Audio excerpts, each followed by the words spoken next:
Mugisha Rwanda TV ni yanjye ni yawe, ni ihuriro ry'amakuru ya Gikristo asesenguye kandi ahumuriza imitima ya benshi. Mwebwe mwese mudahwema kudukurikirana umunsi ku wundi. Iyi ni Ikaze TV Rwanda, turi kubona Mugisha Rwanda TV. Jye mwumva ni Pastor Claude, kuri kamera hari Press. Hanyuma murabona ko ni igitangaza Imana yadukoreye bitoroshye bigoranye. Imana izanye, Imana ya Isiraheli iri kumwe natwe muri aka kanya. Turi kumwe n'umuzungu, umunyarwanda, n'umuzungu, byose umukozi w'Imana, intumwa y'Imana, apotre missionnaire. Turakwakiriye.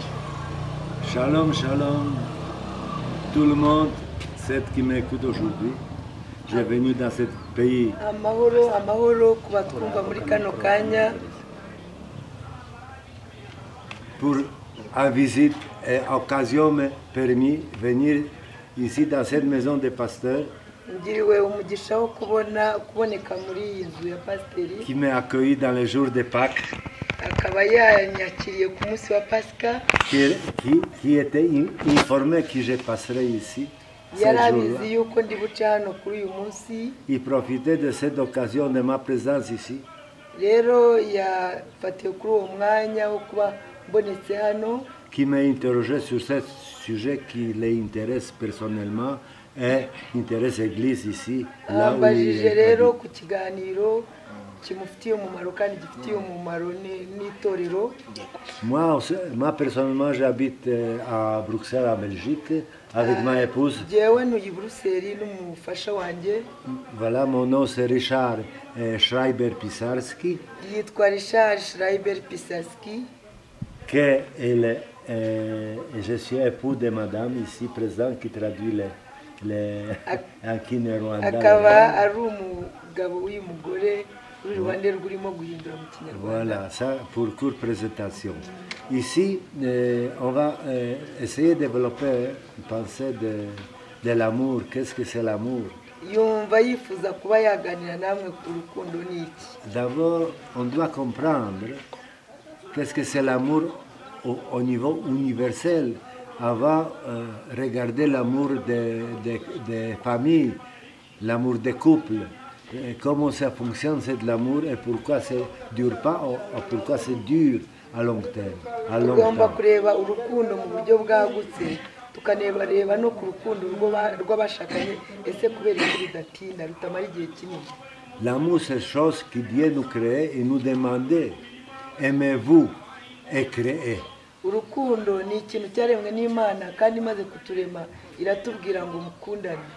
Pour ça il faut comprendre que nous sommes représentants de l'Imana sur la terre. Dukwiye kumenya abo turi bo, twebwe turi nk'abahagarariye Imana mu isi.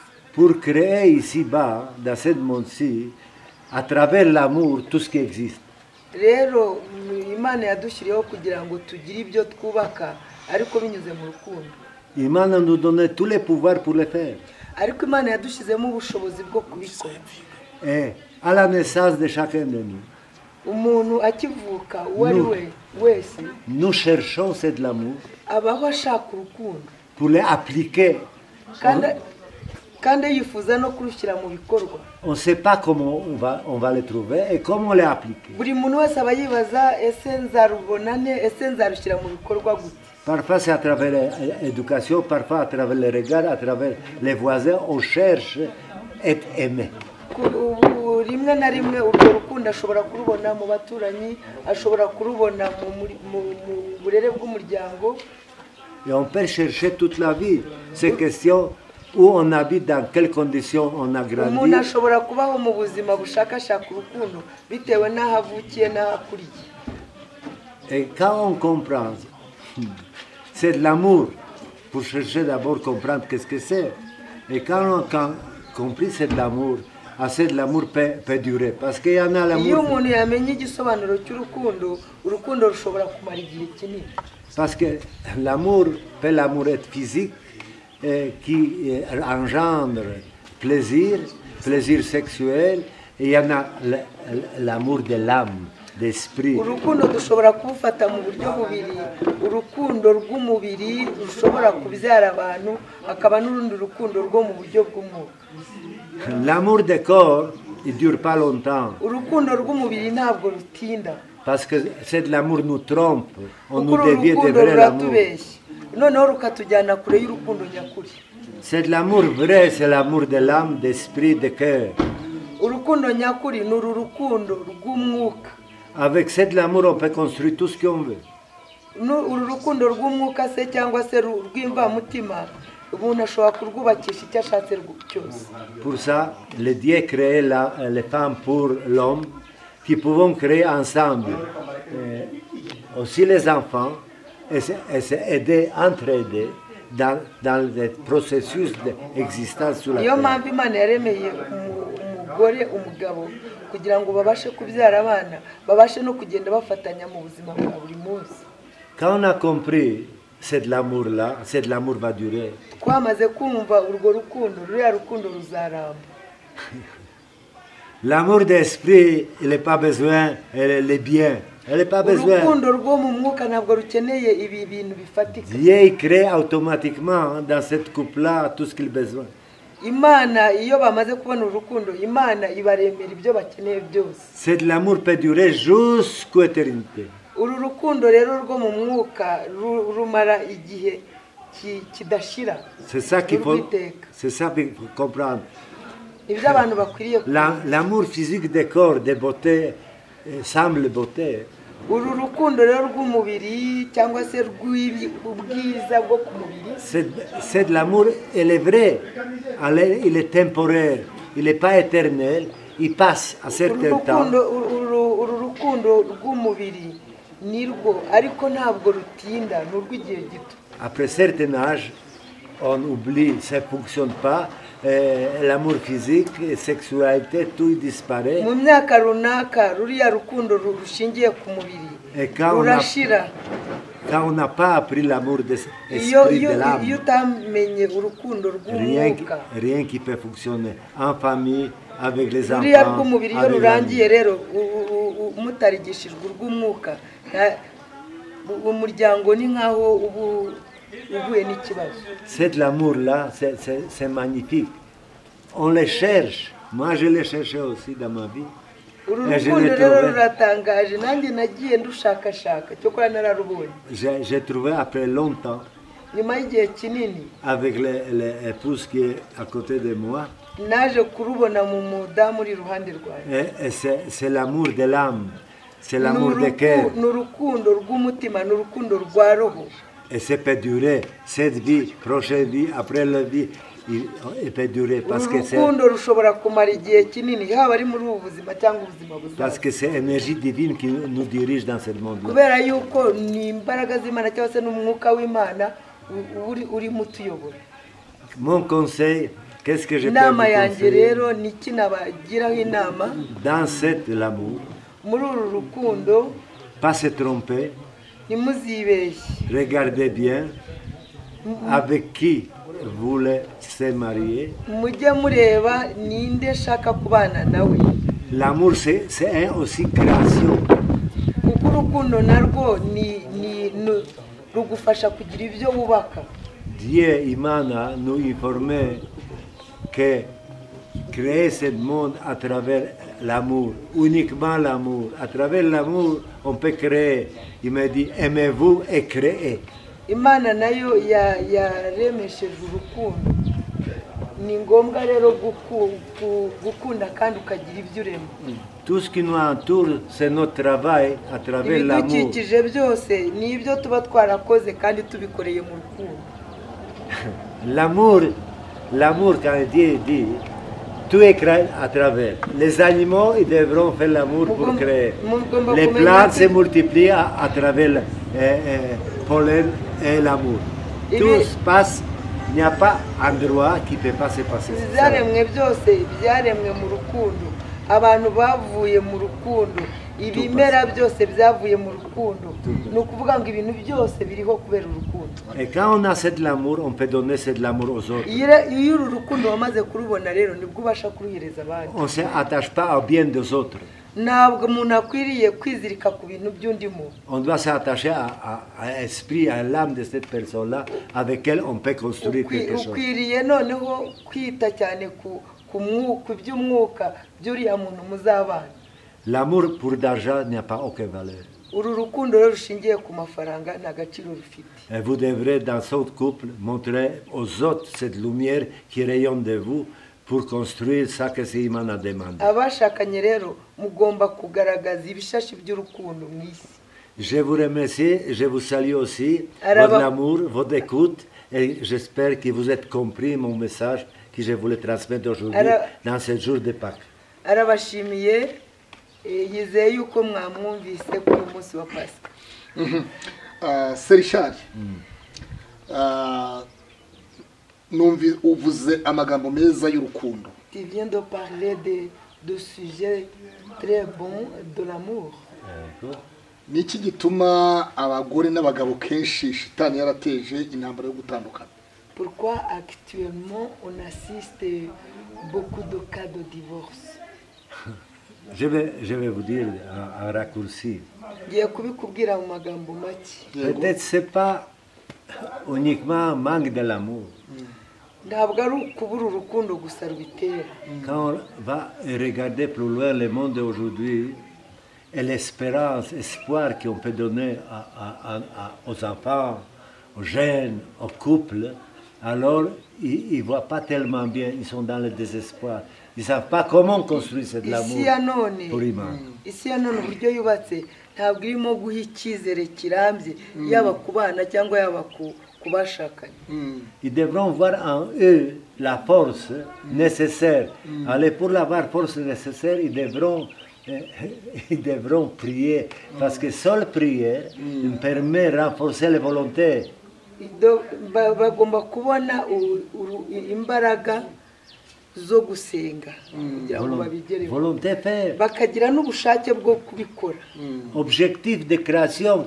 Noneho umuntu akagira intego, ese ni iki nshaka kubaka, ese ni iki nshaka kurema. On ne peut pas attendre que Dieu descende pour objectif imaginaire qu'on se crée. Abantu batekereza ibintu bakagira ngo Imana iramanuka ibibakorera, sibyo. À cause de ce désespoir, alors les enfants, ils n'ont pas de modèle parce qu'il y en a événements politiques, de guerre, il y en a beaucoup d'événements qui ne permettent pas aux enfants de se stabiliser. Abana rero babura ibyiringiro kubera ibihe turimo by'intambara by'ibibazo bitandukanye. Ils sont désorientés. Bituma abana badafite icyitegererezo, badafite ababereka inzira. Ibyo rero bitera iki? Éducation, l'amour il est partout libre maintenant, qu'il n'y a pas aucune valeur. Noneho rero icyo bita urukundo ni urukundo rudafite umurongo.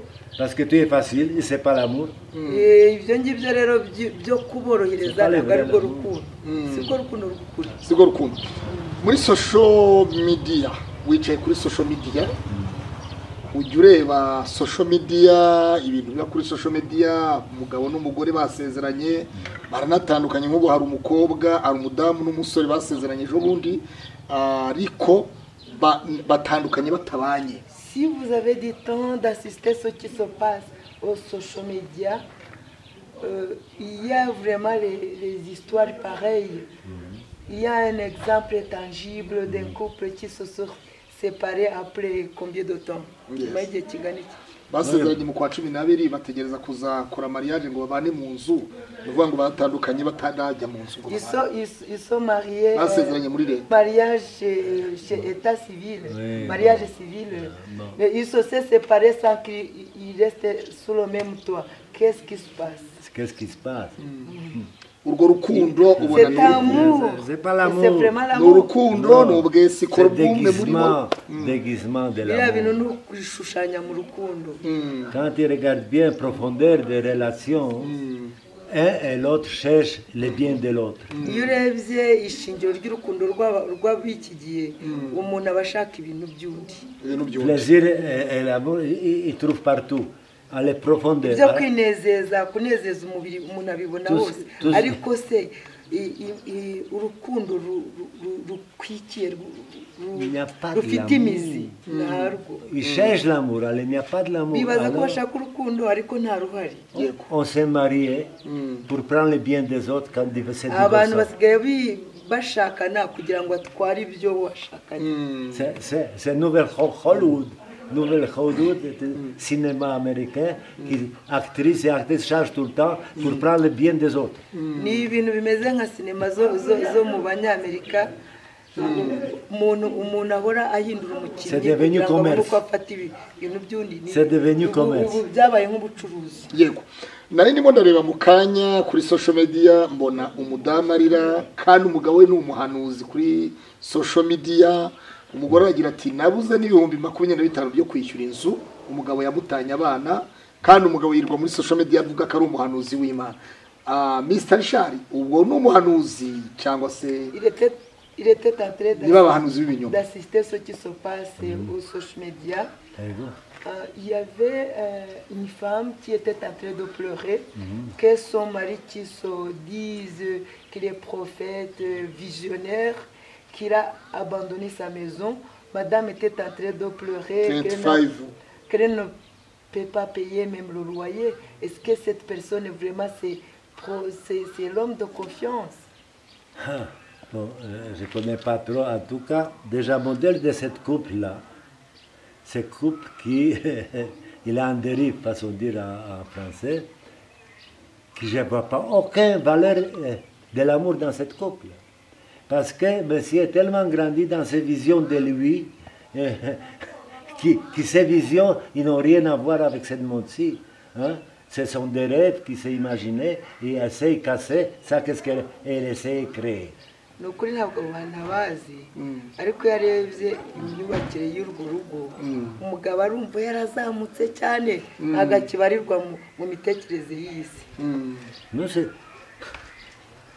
Au lieu de créer et donner sa vision valablement, il détruit ses visions, il détruit sa femme. Ni ukuvuga nk'aho yatanze amaherekwa ye uko bikwiriye arisenya agasenya n'umuryango we. Comment on peut avoir confiance à cette visionnaire, pasteur, prophète, je ne les connais pas, sur ses paroles et sur ses actions? Ese nk'uwo muhanuzi cyangwa se umwerekwa ninde muntu wamugirira icyizere amaze kumva ibintu bimeze gutya? Abantu baramwizera bamwizera ntabwo twe twamucira urubanza. Mais beaucoup de choses on analyse action, c'est par rapport à action on a opinion. Allez, c'est pas le jugement, on n'a pas le droit de juger qui que ce soit. Il est libre de faire ce qu'il veut.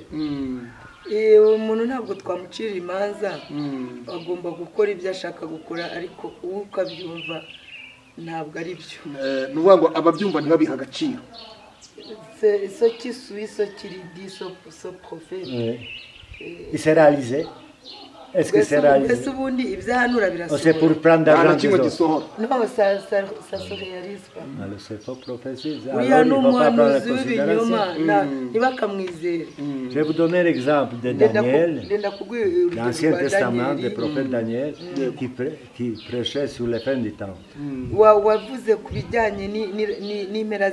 Il y en a l'autre prophète du 15e siècle qui s'appelait Nostradamus. Hariho n'undi muhanuzi wo mu kinyejana cya 15 witwa Nostradamus qui prophétisait lui et puis Daniel par rapport à fin du temps, Apocalypse, etc.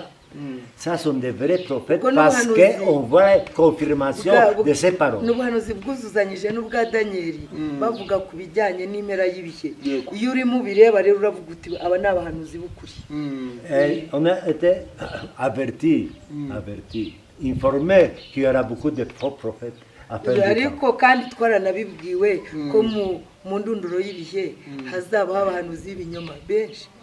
Demandez qu'est-ce que tu réalisais pour qu'il te peut prophétiser. Muzamumubarize cyangwa se mumubaze ni iki wakoze kikugira umuhanuzi. Ibyo byose nawe arabona social media cyangwa n'abandi banyamakuru bazabimubaza. Ese Mr. Richard we nta muhanuzi uraguhanurira? Il n'y a pas une personne visionnaire qui t'a dit les choses qui se sont réalisées. Oui, moi je ne parle pas de Daniel parce que Daniel c'est fin du temps. ntabwo agiye kuvuga kuri Daniel ni uwahanuye Le prophète Nostradamus il prophétisait Deuxième Guerre mondiale, beaucoup de choses qui sont réalisées. Il prophétisait accident mortel de Diana, des femmes de uwo muhanuzi Charles. Nostradamus Tout ça c'était prophétisé en 1500 quelque chose. mu 1550 1550. n'imisago yavuze impanuka ya Diana umwamikazi. Et cette vision s'est réalisée. Ibyo yahanuye byarasohoye. Uwo rero wavuga uti ni umuhanuzi. C'est-à-dire, wemera ubuhanuzi? Est-ce que tu crois à la vision? oui, je crois. Arabwemera. Nk'umuntu wazengurutse umaze kuzenguruka bimwe mu bihugu Isiraheli, Ubirigi, Afurika n'ibindi bihugu bitandukanye tutazi wakandagiyemo, iyo urebye ahisi igeze uyu munsi wa none mwiyobokamana ubibona ute? Comme quelqu'un qui a parcouru beaucoup de continents, Israël, Afrique, ailleurs, et quand tu regardes de là où arrive le monde, qu'est-ce que tu peux en déduire? Je voudrais que le monde il prenne de bons chemins. Le problème que dans ce monde-ci, je souffre un peu parce que je regarde le monde. Avuga ngo mbese avugiye ku isi iri mu nzira nziza, iyo abitekereje yumva ababara. Ils sont trompés de direction, pardon par expression. Ils sont entrés dans la rue sans issue. Isi yinjiye mu nzira idafite iherezo. Uyu munsi wa none iyo uri kumwe na madamu wawe mugendana muri mu rugo, ni irihe jambo ryiza madamu wakubwira rikakunezeza? Quand tu es avec ta épouse à la maison ou ailleurs, quelle est la parole que ta épouse peut te dire et qui te donne beaucoup de joie? Il me déjoie parce qu'il ne crie pas. Ibyishimo ko umudamu wanjye ntasakuza. Il ne me reproche pas, au contraire. Umudamu wawe umwita amazina ye bwite cyangwa umwita mama w'abana cyangwa utundi tuzina? Est-ce que tu appelles ta épouse à son nom? Yvonne, il s'appelle Yvonne. Avant, je dis, il y en a Yvonne avec des N, et il y en a Yvonne tout court. Allez, c'est dans les prononciations. Chérie, non, il y a mon bébé, chérie, il y a mon bébé, chou, c'est dans les campagnes, les choux blancs. Ntabwo ajya mwita amazina za shu kuko ni mu mirima amashu aba mu mirima. On dit, on a trouvé les petits enfants dans les choux. Pour les gens, ngo bajya babeshya abana umwana ava mu ishu. Hari abo usanga bavuga ngo shu cyangwa sukari yanjye. Il y a ceux qui appellent les femmes épouses. Oui, ils donnent tous les My swimming pool. Oh là là là. Je vous dis une chose, et je le répète, on est rentré dans le sujet Agiye kubabwira intéressant. ikintu kandi aragisubiramo. À la naissance, Tugiye kugira ikiganiro cyiza. à la naissance, chaque parent donnait le nom à ses enfants. Uyu mwana avutse buri mubyeyi wese aba yaramuhaye. Ils sont bénis à cause de ça, etc. Rero umwana aherwa umugisha mu izina rye. Et vous marchez avec ce nom dans la vie. Noneho mu buzima iryo kaba ari izina ugendana naryo. Parce que tu sais marier, tu dois changer le nom de ta femme et d'appeler Chou. Non. Kubera ko wamaze gushaka urahindura izina ry'umugore wawe umwitisha. Toutes les bénédictions qu'il reçoit, à cause de son nom, il part à côté. Ni ukuvuga rero umugisha yakabaye ari umwaturaho urajya ku ruhande. Voilà, c'est ça important. Parce que c'est une création de l'autre, de la manière qu'il s'est adressé. Buriya n'uburyo mubwirana nabyo bifite icyo birema. Icyo birema. Ngiriwe umugisha wo kukubona. Il est béni de te voir. Kumva ko mu bihugu by'abazungu musezerana kontara imyaka 5 yarangira mukaronondera kontara. Waba warasezeranye n'umudamu wawe igihe kingana iki? Il est informé que à l'Europe, dans ces pays des blancs, votre contrat de mariage est limité à... Non. Et toi, tu n'est pas limité. Tu as quel contrat? Contrat de mariage avec toi, 50-50. Et puis pour combien de temps? Infini jusqu'au mort. Ngo twasezeranye ivangamutungo rusange 50 kuri 50. Mukazabana igihe kingana iki? Kugeza dutandukanyijwe Il y en a l'histoire de Murenge, il y en a l'histoire d'Imana. Alors, hari Imana, je isezerano sais ryo ku murenge avec Murenge, je n'isezerano sais imbere pas. y'Imana. aha urakoze cyane impamvu mubajije gutyo se murazibona wikibaza Pourquoi il te pose cette question? D'accord. tujya twumva ibihugu bimwe by'abazungu basezerana bagahana contract zo kuzabana Il y a des pays européens que les couples se donnent le contrat. Écoute, je ne vais pas raconter ma vie, je suis un peu vieux déjà, alors, hein, il y en a beaucoup d'éléments pour comprendre, surtout pour moi, pour vous, je ne peux pas trop parler, mon passage. Mu myaka afite J'ai yahuye na visité peut-être byinshi 20 pays, peut-être plus dans ma vie. yaba J'ai yarasuye regardé le n'ibihumbi monde. yaba yarasuye ibihugu nka J'étais marié longtemps. Première épouse, j'ai eu 28 ans. yaba yari Sans faire yaramaranye igihe à gauche à droite, façon de dire. Yari yaramaranye igihe Je me suis kinini. comporté correctement. Alors, les circonstances provoquaient que translator j'ai Michel, rencontré je Yvonne. dois C'est traduire. Dieu qui provoquait, c'est pas moi. Il m'a donné le pouvoir à elle pour me récupérer dans les bois sans issue. Et voilà, elle est là maintenant, il peut raconter l'histoire comme elle me raconterait, hein, qu'il veut bien sûr, je ne l'oblige pas. c'est beaucoup de choses ce n'est pas traduit. Je dois apprendre Kinyarwanda pour cela direct. arimo aravuga ati imyaka mfite nabonye byinshi urugo rwa mbere twamaranye n'umudamu wa mbere imyaka 28 Yego. ntabwo nigeze nca hirya no hino ariko ibihe byatumye waradivorosheje nawe tiye divorce. Oui, oui, légalement, Oh. tout papier légal. Et je suis Bravo, marié Tiane. au Rwanda, Uh-huh. devant l'autorité, yes comme il faut. Et Bravo. l'autorité belge sont acceptées cette mariage. hari abantu bavuga ko umuntu wakoze divorce agashaka umugore wa kabiri cyangwa umugabo wa kabiri ko imana itamwumva nanjye naradivorosheje nshaka uwa kabiri meze nkawe abantu nk'abo urababwira iki Bon. Bon, il y a les gens qui disent que divorce c'est un péché, Dieu ne t'écoute pas quand tu es divorcé. Qu'est-ce que tu peux dire à ces gens? Non, ça c'est compliqué. Là, je dois rentrer dans la métaphysique, façon de dire, pour raconter pourquoi on doit se divorcer, pourquoi pas se divorcer, quelle relation énergétique avec femme et l'homme, à quel long terme, Ça sera une etc. autre chose. C'est l'autre sujet de connaissance. yabyinjiyemo yavuga byinshi akavuga ku bijyanye no kubana kw'abantu akavuga gutandukana cyangwa guhamana nk'imbaraga ibi byinshi inyuma Mais quoi? Mais quoi? Je continue, pardon, Seigneur. Quand même, vous coupez, arrangez après bidon, là. Hein? Vous connaissez, quoi. Vous avez l'appareil pour le montage. murareba ibimeze neza. Mes amis, tiens. yego Bon.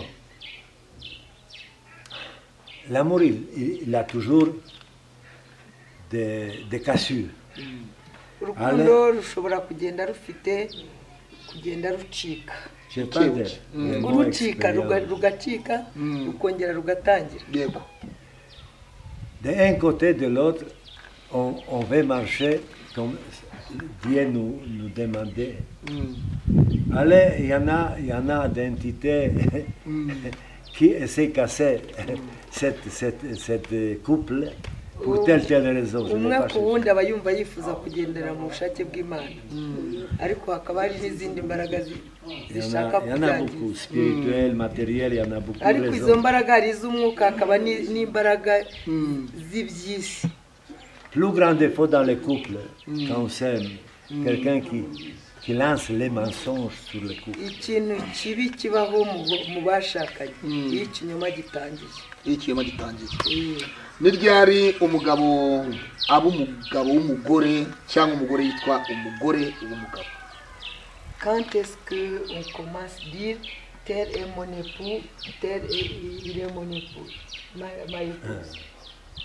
Quand il marche avec la lumière de Imana, iyo umaze kugendera mu mucyo w'Imana Tu ne dois pas avoir peur de quoi que ce soit. Tu marches ntugomba kugira ubwoba bw'icyo ari cyo cyose avec ton cœur devant toi, il n'y a pas obstacle, tu marches. ugenda n'umutima utunganye Parce que je suis support de ma épouse et elle est support de moi. ukavuga uti ndi umufasha we nawe ni umufasha wanjye Il n'y a pas de doute là-dessus. aho ngaho rero nta gushidikanya kuba guhari yego ubwo urumva bitangira igihe umaze kumva udashidikanya hanyuma uyu munsi wa none uri mu gihugu cy'u Rwanda u Rwanda urubona ute urufata ute actuellement kiye Externe, pas interne. umuntu aravuga ngo ntabwo ushobora wowe kwicira urubanza we nk'umunyarwanda abandi nibo bagucira urubanza Tu attends le bruit d'extérieur des autres. Qu'est-ce qui parle sur toi, sur moi?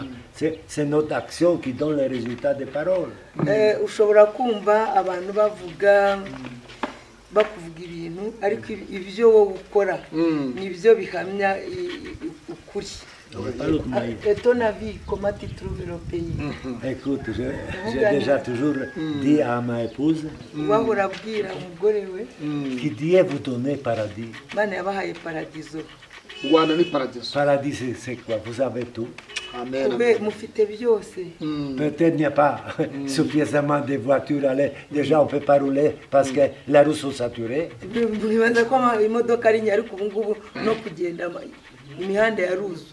Iyo ubonye perezida wa repubulika y'u Rwanda Paul Kagame mu mahanga umubona ute perezida w'u Rwanda umubona ute comment tu trouves notre président? Écoute, j'ai toujours dit, jamais se caché.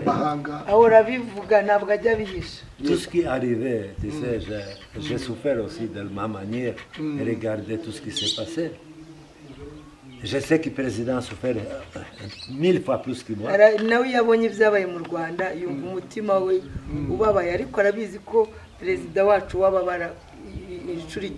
ne faut pas se regarder d'où il vient. C'est un envoyé spécial. Je ne vais pas citer de qui. C'est un envoyé pour sauver cette nation.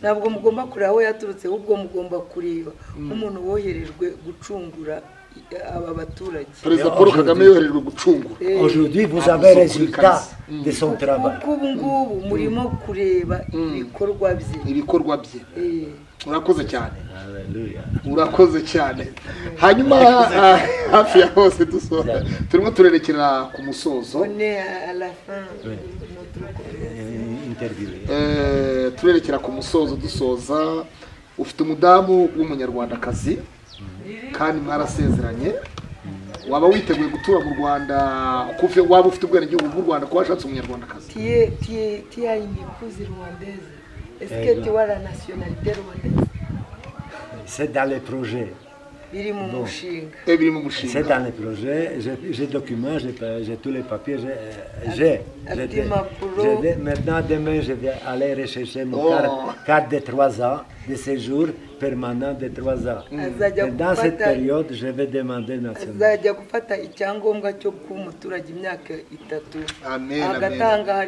C'est dans les Gahunda. Uri umukozi w'Imana, uri umuvugabutumwa, madamu wawe ni pasiteri. Waba uteganya iki mu murimo w'Imana, kubaka urusengero, sapoti, gushaka abasponso bubaka urusengero hano mu Rwanda? Muri ibyo byose nk'umukozi w'Imana niki ubwira Imana ngo Mana ndifuza gukora ikintu gituma ubona ko nkubakiye muri iki gihugu? Pasteur, qu'est-ce que tu prévois faire dans la gloire de Dieu? Est-ce que tu prévois construire l'église? Dans ta prière, qu'est-ce que tu me dois? Non, je dois être support pour toi, pour ta famille, ça c'est base. Ça c'est la base. Deuxième, j'ai vision par rapport aux constructions. Je suis un peu réticent. Je préfère construire l'âme humaine au lieu des briques qui servent à rien. reka abanze yubake imitima y'abantu imitima y'abantu Pour rappeler qui nous sommes et pourquoi nous sommes, à quoi on doit servir. abanze yigisha abantu abo bari bo Yego. n'icyo bagomba gukora Construisant l'église, ça ne va pas résoudre les problèmes. kubaka insengero ntabwo bizakemura ikibazo abanza yubaka imitima y'abantu Okay. Bwana Richard tugushimire nk'umubirigi abantu iyo bakubona barakubona nk'umuyahudi urasa n'umuyahudi waba ufite icyo upfana n'abayahudi Richard pour le côté il veut te remercier comme belge et tu as les juifs est-ce que tu as la consanguinité avec les juifs Tu sais, pour certains je suis juif, pour certains je ne suis pas juif, tu sais. C'est très mystérieux, c'est l'histoire d'être juif. kuri bamwe banyita umuyahudi abandi babona nari umuyahudi ni ibanga Parce que père est juif, maman n'est pas juif, tu n'es pas juif. Et à l'envers, il y en a autant de kubera règlements ko au niveau. iby'abayahudi iyo nyoko atari umuyahudi se ari umuyahudi uba utari umuyahudi iyo C'est vrai, ni il faut ibintu connaître. mu gihe bigoye twebwe umugabo w'umunyarwanda byashatse umugore w'umunyamahanga Alors, marche avec le cœur d'Imana, Yeah. marche avec ta lumière, Yeah. donc pas juif, parce que Dieu crée cette terre pour nous tous, juifs et non juifs, pour qui construit le monde spirituel pour lui. ugendera mu mucyo w'imana umuyahudi cyangwa se utari umuyahudi ibyo ngibyo ntacyo bimaze imana yaturemye inuzakariye po Pour être serviteur dans sa mission de création. imana yaturemeye kugira ngo tube abagaragu bo gutwara ibyo yaremye bwo gutwara ibyayi turashoje n'iki wabwira ingo zirimo zirasenyuka zitandukana uyu munsi abantu basezeranye ejo batandukanye cyangwa se umugabo yataye abana umugore yataye abana ibintu nk'ibyo ugasanga n'ibindi ibintu bituma abantu bava mu mwuka w'Imana bakabaye bashyikira ubwiza bw'Imana n'iki wababwira ubutumwa utanga abantu bazajya bahora kwibukira ku Ikaze TV no mu Rwanda. Après des mots, tu peux trouver un conseil pour ces foyers, ces couples qui sont en divorce, en désespoir. Qu'est-ce que tu peux dire un peu de mots qui restent mémoriels? Bon, dans la mémoire. Bon. De la mémoire. Le grand travail, ce n'est pas seulement social comme tel, quand il existe externe de l'Église, et que je ne sais pas qui ça existe peut-être dans certaines formes. Les grandes tâches, c'est celles qui ont connaissance des fonctionnements de l'être humain, qui voient les désastres et catastrophes. Ils devront créer les centres de rassemblement, les clubs d'échange d'informations, clubs des vieux. Ils les rassembler cette brebis qui attend les morts tout seul. Et alors, il faut mettre cadre spirituel et social pour eux. Je ne parle pas de manger, il y en a ici. arimo aravuga ati uko mbibona ni uko bafite uwo mutwaro babona ko sosiyete itameze neza bakwiye gushyiraho ahantu h'ihuriro noneho urubyiruko rukajya ruza rukaganira n'abasaza nk'aba gutanga inama mwebwe abapasiteri rero mubifite mu nshingano. Je sais bien que j'ai répondu sur les questions, je ne sais rien. ntabwo bizi niba gushubije neza. nta kibazo na Créer le cinéma, créer le théâtre, créer, il y en a beaucoup mukagira de za choses. sinema na za Pour occuper les jeunes, occuper des vieux, il y en a. mukita kuri abo urubyiruko mukabahuza noneho bagahura n'aba basaza bakabaganiriza. Ouvrez l'église pendant tous les week-ends, à part de samedi, dimanche, pour les vieux, pour activités différentes. insengero nimuzifungure muri iriya minsi zidakoramo iby'amasengesho kwa gatandatu ku cyumweru muzifungure ibyo bikorwa. Dans le cas spirituel, bien sûr, c'est toujours bizakorwa byose mu buryo bw'umwuka. yego Mr. Richard reka tugushimire ushyira abantu imbere y'Imana ubasengere usengereye abakora za divorce abacyubatse ingo usengera abantu bacyubatse Imana ibahe kubaka ingo no kuzikomeza n'abandi bafite ibibazo bitandukanye Imana ibumure. Il te demande de prier pour les couples, ceux qui sont en divorce et ceux qui sont Seigneur, non, je vais prononcer 3 mots, je ne suis pas spécialiste de prière, allez. Et c'est comme bénédiction, je peux s'adresser. ntabwo ari umuhanga cyane mu by'amasengesho ariko afite amagambo agera nko kuri 3 ashobora kuvuga. Et je vais prononcer 2-3 mots, et comme moi j'ai toujours fait de ma manière. Seigneur, Dieu Tout-Puissant, Créateur du monde, Imana ishobora byose yaremye ce qui existe ici, ibiriho ce qui existe tout en bas, ibiri hano mu isi. je s'adresse à toi, Richard, Ndakusabye Dans mes Richard, paroles. mu magambo yanjye pour te s'adresser à toi, pour que tu écoutes cette parole qui kugira ngo s'adresse, wumve aya magambo pour que nkubwira, tu secours, et envoie le secours et kugira connaissance et ngo compréhension. utabare kandi wohereze ubumenyi bukwiriye no gusobanukirwa. Celles qui devront réparer et celles qui attendent réparation et celles qui devront être mariées. Ingo zigomba gusanwa ndetse n'abashaka gushakana, Qui te donnent compréhension qui ils sont, ubanza ubasobanurira abo bari bo, pourquoi ils sont, kubera iki bariho, qu'est-ce qu'ils devront accomplir pour eux-mêmes d'eux, icyabo bombi bagomba gukora kugeraho bombi, à travers cette coupe, qu'est-ce qu'ils devront te ramener comme mission, comme travail. basobanukirwe bo bombi icyo bazakuzanira mu murimo Pas seulement wawe, les enfants, éducation, connaissance, atari abana compréhension. gusa ahubwo noneho ubaye no kubahereza ubumenyi. Parce qu'il y en a beaucoup, parce qu'ils sont dans le désordre total, Hari benshi bari mu déroute kajagari, totale. mu kajagari, mu buyobe buhagije. Ils ne savent pas qui ils sont d'abord, ils vont Ntabwo bazi abo apprendre, bari après ils bo. vont commencer à aimer. Ubigishe noneho batangire no kumenya gukunda. Alléluia, Amen, alléluia. amen. Amen, amen.